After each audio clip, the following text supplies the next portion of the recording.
我开发的鸿蒙系统成为压死诺基亚的最后一根稻草。比尔给斯，为什么第二批Lumia手机连10万台都没卖出去，甚至二手价都快跌穿谷底了？比尔也很郁闷，不知道到底怎么回事。马上给我弄一台金凤1的量产机来！怎么了？我们对照研发的一直是孩子们偷来的金凤工程机，我怀疑这是三金部的一个局。这不可能吧？但愿是我想多了。很快，比尔在量产机上试用了很多他没见过的功能，3G 网络，各种市面上流行的软件，丝滑流畅的系统体验。工程机上根本就没这些东西，我们被三金给耍了。现在怎么办？生产了那么多 Lumia 手机，难道不卖了？当然要卖，只不过要降价卖。现在我们要调整策略了 ，Lumia 手机调价到1999，专攻终端市场；N 系列就专攻200到1500元之间的低端市场。虽然会亏钱，但我们起码不会丢掉太多的市场份额。现在我们只能被动的防守。Boss， 诺基亚那边最新公告 ，N 系列和 Lumia 系列全球降价，他们貌似彻底放弃了高端手机市场，由攻为守了。想靠中低端市场维持市场份额，做梦！林教授，明天召开鸿蒙系统的发布会。鸿蒙其实就是上一世的安卓系统，只不过三金这一世收购了谷歌，没有让安卓出现罢了。隔天，史蒂芬正紧锣密鼓的布局拿下中低端市场的计划。等把中低端市场站稳了，早晚诺基亚还会反攻高端市场的。不好了！发生什么事了？新苑资本今天召开了鸿蒙系统发布会，三金甚至直接弄了一台公版鸿蒙系统的手机出来，造价仅233元，这不就是冲着中低端市场来的吗？鸿蒙系统不仅免费开源给全球厂商，而且公版鸿蒙系统的手机还会发放给申请授权使用鸿蒙系统的手机厂商，以便他们更加快速地研发自家的鸿蒙手机。我让人去弄了一台过来，流畅度是比不上 iOS 系统，可是比 N 系列的塞班系统、Lumia 系列的 Windows 系统好太多了。比尔的话让史蒂芬开始瑟瑟发抖。三金疯了，为什么要把自己辛苦研发出来的手机系统免费开源？免费恰恰是世界上最贵的东西，我让人测试过了，鸿蒙系统里有不可卸载的手机应用商店，三金对于收费的应用会收取一定的手续费，而且各大手机厂商如果不想使用原生鸿蒙系统，想做基于鸿蒙的定制系统，那就得交一大笔授权费了。比尔一下就看穿了鸿蒙系统的赚钱方式。那目前跟三金签约的手机厂商多吗？你应该问还有多少手机厂商没去跟三金签约，连市场上搞山寨的小商贩都抛弃了塞班系统，开始研究鸿蒙手机了。一旦鸿蒙手机上市，我们在中低端市场怕是也没有生存之地了。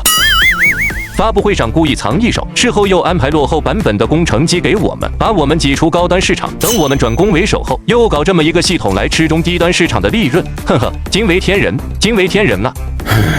通知销售部门，全部手机降价50%，尽可能快速的处理掉所有存货。可是这样的话，我们会亏很多啊！亏损能卖出去就不错了。等到鸿蒙手机上市，我们想亏都没得亏了。赶紧给我去办！几千万台的 N 系列和 Lumia 系列，要是卖不出去的话，诺基亚怕是得退出手机舞台了吧？谁呀？艾罗普先生，我是新苑资本的三金啊，我这不是刚发布了一个新的手机系统，觉得咱们诺基亚还能抢救一下，就想着找您来合作一下嘛。我觉得诺基亚和鸿蒙系统的组合是中低端手机的销量王者。巨婴的系统那么难用，你还跟比尔给茨合作干嘛？够了，三金你别得意，这场战斗你还没赢呢。哎呀，给茨先生也在啊，抱歉，不过我还是要说一句，天下大事浩浩荡荡，顺我者昌，逆我者亡。艾罗普先生，好好考虑一下吧，留给诺基亚的时间不多了。该死的三金！三金这么挑衅咱们，你怎么还笑得出来？因为我已经想到让金凤1停产的办法了。什么办法？别卖关子了。三金的芯片一直都是由极电代工厂代工的，你应该知道，极电公司就是我们养的一条狗。只要我们让极电公司停止向鸭梨供货，那么金凤1就必定停产。其他代工厂没法代工吗？全球没有一家代工厂的工艺能替代极电公司，尤其是高端芯片。那事不宜迟，我们赶紧去跟极电的 CEO 商讨这件事。Boss， 极电代工厂那边突然延迟芯片的交付日期，也没说明具体原因，只是让我们等。仗着自己是市场份额第一就敢为所欲为，随意延长代工时间也不给解释。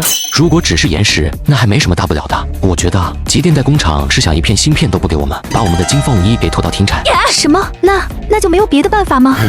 极电的背后肯定有基金会的支持，我只是很痛心，也很不想对同胞下死手。是他先不把我们当同胞的，断人财路，如杀人父母。老板，你就是对待同胞太心慈手软了。你说的对，既然做不了朋友，那就只能兵刃相见了。当天，三金带人赶到挖城的极电大厦。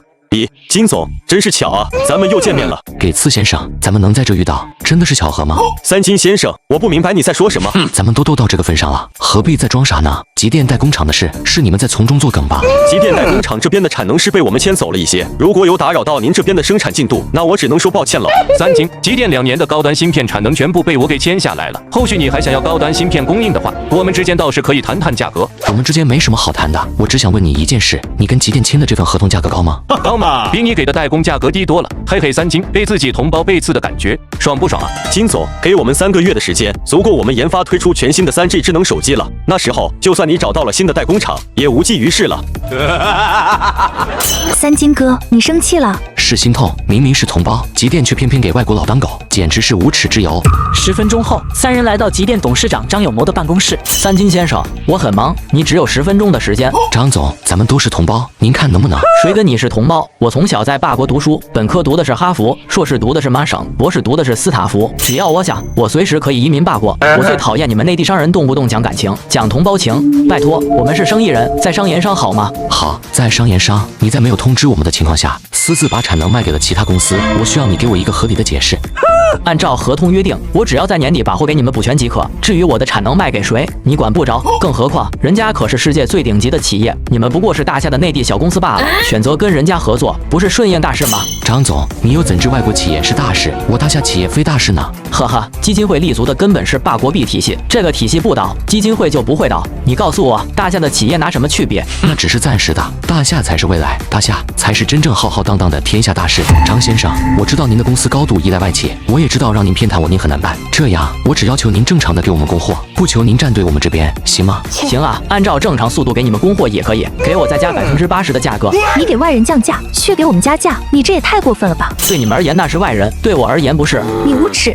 也就是说，只要我们愿意加价，您就继续正常供货。在商言商，你们愿意加价，我没理由不干。好，感谢张总，我们得回去商量一下，明天给您答复如何？没问题，那就不打扰张总了。面对我的这般刁难都能淡定自若，只可惜啊，分不清大事。出了极电大厦，公子怨气的直跺脚。三金哥，你脾气怎么变得这么好了？要是以前，你非对着他跪下叫爸爸不可。嘴上对赢他有什么用？在我的布局没确定之前，暂时还不能跟他撕破脸。你还有布局？当然有了。林教授，我之前让您搞的代工厂如何了？富土康和极电的那套设备线和技术已经完全被我们的人给摸透了，甚至我们已经组建好一条芯片加工线和一条手机组装加工线进行尝试了，质量和良品率已经能跟这2家最大的代工厂相媲美了。好，我要组建一条像极电这样的代工厂，需要多久？不计代价、不计成本的情况下，恐怕也得10天。你放手去干，钱全部由公司出，10天之后务必给我弄出一条不比极电差的代工厂出来。